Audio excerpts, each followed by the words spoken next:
I hope my thoughts and that I share is something for you to think about, share with your children, and let the healing process begin, and retain your culture, your language.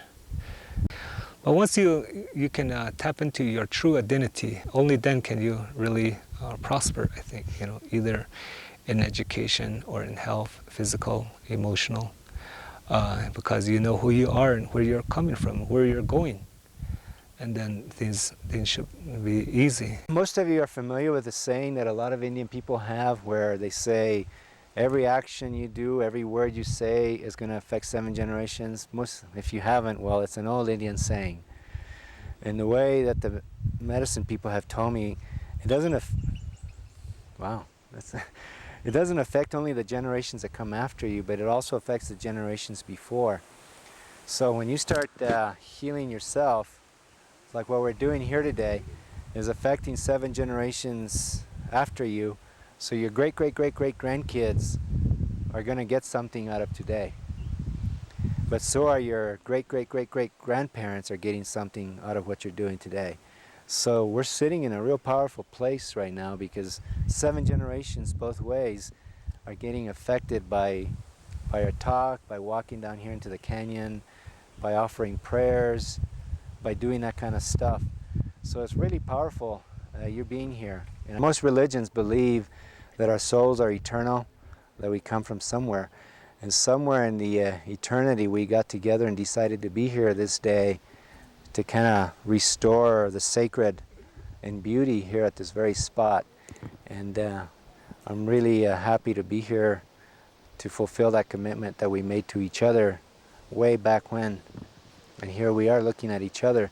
And when we go back into the spirit world, I'll be able to see you over there and say, remember that day, I'll probably be going first, because that's how it works.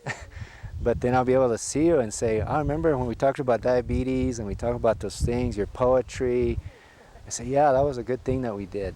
See, by then there'll be other people, descendants that'll be walking through here, and they'll be glad that we did this. So that's kind of my belief, and you don't have to believe it. It's just one of my other many beliefs that I have. So that way.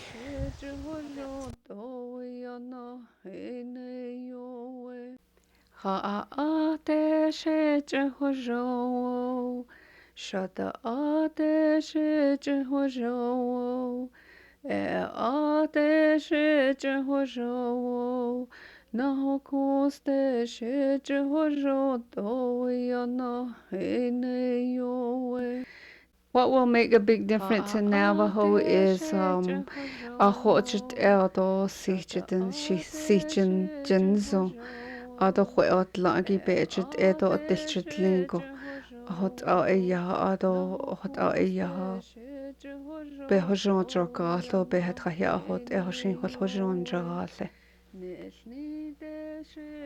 It takes you to be that person, and then it also takes hope, and it takes a lot of you to do that and to make it. That would mean Hozhonahaslíí, which means everything will come back together in harmony. Hozhonahaslíí.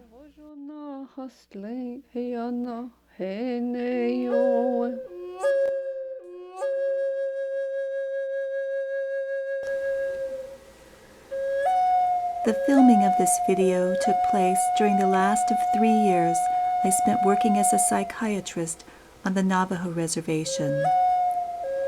It was originally inspired by the desire to record the thoughts and visions of Deswood Bradley, a highly respected Navajo medicine man who had been searching for a way to heal the soul wound. While I had always intended to finish the project after leaving the reservation, it was delayed until Mr. Bradley came to me in a dream and gave me a painting of himself. 3 weeks later, he moved on into the spirit world.